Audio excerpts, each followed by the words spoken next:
ఈరోజు మనం తయారు చేసుకోబోయే వంట బనానా స్మూత్. బనానా స్మూత్కి కావాల్సిన పదార్థాలు: ముందుగా కట్ చేసి పెట్టుకున్న అరటికాయలు, కొద్దిగా పంచదార, పాలు.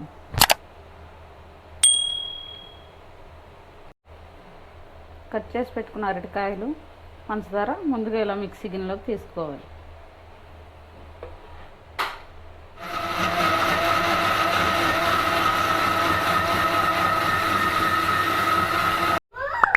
ఇలా దగ్గరగా స్మూత్గా అయ్యాక ఇందులో పాలు కలుపుకోవాలి.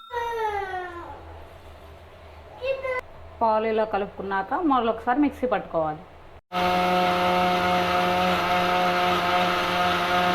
ఇష్టమైన బనానా స్మూత్ రెడీ. కొద్దిసేపు ఫ్రిడ్జ్లో పెట్టి సర్వ్ చేసుకుంటే సరిపోతుంది.